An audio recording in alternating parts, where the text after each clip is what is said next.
Bidadi township ಯೋಜನೆ ವಿಚಾರಕ್ಕೆ ಸಂಬಂಧಪಟ್ಟ ಹಾಗೆ ರಾಜ್ಯ ಸರ್ಕಾರ ಮತ್ತು ರೈತರ ನಡುವಿನ ಜಟಾಪಟಿ ತೀವ್ರವಾಗ್ತಾ ಇದೆ. ಈ ಅಧಿಸೂಚನೆಗೆ ವಿರೋಧ ವ್ಯಕ್ತವಾಗ್ತಾ ಇದೆ. ಡಿಕೆ ಶಿವಕುಮಾರ್ ಸರ್ಕಾರದ ನಡೆಯನ್ನ ಖಂಡಿಸಿ ಬೈಲಮಂಗಲ ಚಲೋಗೆ ಕರೆ ಕೊಡಲಾಗಿದೆ. ಒಂದು ಕಡೆಯಲ್ಲಿ ಮುಖ್ಯಮಂತ್ರಿಗಳು ಹಿಡಿದ ಹಠ ಬಿಡುವಂತೆ ಕಾಣ್ತಾ ಇಲ್ಲ. ರೈತರು, ಮಹಿಳೆಯರು ಮತ್ತು ವಿದ್ಯಾರ್ಥಿಗಳಿಂದ ಪಾದಯಾತ್ರೆ. ತಿಮ್ಮೇಗೌಡನ ದೊಡ್ಡಿಯಿಂದ ಬೈರಮಂಗಲವರೆಗೆ ಪಾದಯಾತ್ರೆ ಮಾಡುವ ನಿರ್ಧಾರಕ್ಕೆ ಬಂದಿದ್ದಾರೆ. ಬೆಳಗ್ಗೆ 11 ಗಂಟೆಗೆ ಪಾದಯಾತ್ರೆಯನ್ನ ರೈತರು ನಡೆಸ್ತಾರೆ. ಬಲವಂತವಾಗಿ ಭೂಮಿಯನ್ನ ಕಿತ್ತುಕೊಳ್ಳುವ ಕ್ರಮ ನಿಲ್ಲಬೇಕು, ನಮ್ಮ ಭೂಮಿ ನಮ್ಮ ಹಕ್ಕು ಅಂತೇಳಿ ಹೋರಾಟಗಾರರು ಪ್ರತಿಪಾದಿಸ್ತಾ ಇದ್ದಾರೆ. ಗ್ರೇಟರ್ ಬೆಂಗಳೂರು ಇಂಟಿಗ್ರೇಟೆಡ್ ಟೌನ್ಶಿಪ್ ಯೋಜನೆಗೆ ದೊಡ್ಡ ಮಟ್ಟದ ವಿರೋಧ ವ್ಯಕ್ತವಾಗ್ತಾ ಇದೆ. ಈಗಾಗಲೇ ರಾಜ್ಯ ಸರ್ಕಾರ ಅಧಿಸೂಚನೆಯನ್ನು ಕೂಡ ಹೊರಡಿಸಿದೆ. ಇತ್ತ ರೈತರು ಹೇಳ್ತಾ ಇರೋದು, ಈ ಟೌನ್ಶಿಪ್ ಯೋಜನೆ ಆದರೆ ನಮ್ಮ ಭೂಮಿಯೆಲ್ಲ ನಾವು ಬೆಳೆ ಬೆಳೆಯುವಂಥ ಭೂಮಿಯನ್ನು ಕಳ್ಕೊಳ್ತೀವಿ, ಇದರಿಂದ ನಮ್ಗೆ ಬದುಕೋ ಕಷ್ಟ ಸಾಧ್ಯ ಆಗುತ್ತೆ. ಈ ರೀತಿಯಾದಂಥ ದೊಡ್ಡ ಮಟ್ಟದ ಹೋರಾಟವನ್ನು ರೈತರು ಕಳೆದ ಕೆಲ ತಿಂಗಳಿಂದ ಮಾಡ್ತಾ ಇದ್ದಾರೆ. ಈಗಾಗಲೇ ಅವರ ಹೋರಾಟಕ್ಕೆ ಸಾಕಷ್ಟು ಬೆಂಬಲ ಕೂಡ ವ್ಯಕ್ತವಾಗ್ತಾ ಇದೆ. ಇನ್ನೊಂದು ಕಡೆಯಲ್ಲಿ ಮುಖ್ಯಮಂತ್ರಿ ಡಿಕೆ ಶಿವಕುಮಾರ್ ಈ ಬಿಡದಿ ಟೌನ್ಶಿಪ್ ಯೋಜನೆಯನ್ನು ಮಾಡಿಯೇ ಮಾಡ್ತೀವಿ, ಇದರಿಂದ ಅನುಕೂಲ ಆಗುತ್ತೆ, ಈ ರೀತಿಯಾಗೂ ಕೂಡ ಹೇಳಿಕೆಯನ್ನು ಕೊಡ್ತಾ ಇದ್ದಾರೆ.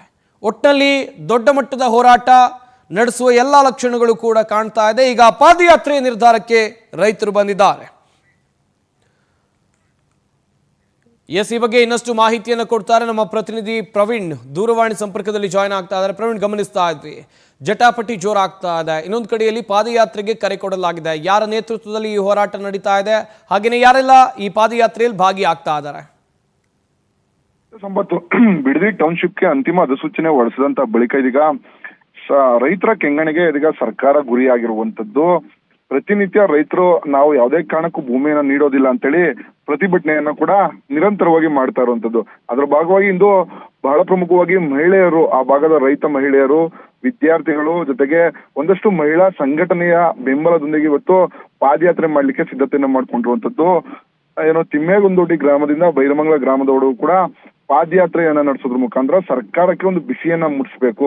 ನಾವು ಯಾವುದೇ ಕಾರಣಕ್ಕೂ ನಮ್ಮ ಭೂಮಿಯನ್ನ ಕೊಡೋದಿಲ್ಲ, ಸರ್ಕಾರ ನಮ್ಮ ಭೂಮಿಯನ್ನ ಬಲವಂತವಾಗಿ ಕಿತ್ಕೊಳ್ಳುವಂತ ಪ್ರಯತ್ನ ಮಾಡ್ತಿದೆ. ಅದರ ಭಾಗವಾಗಿ ಏನು 3 ಗ್ರಾಮಗಳ ಸುಮಾರು 516 ಎಕರೆಗೆ ಇದೀಗ ಅಧಿಸೂಚನೆಯನ್ನ ಹೊರಡಿಸಿದೆ.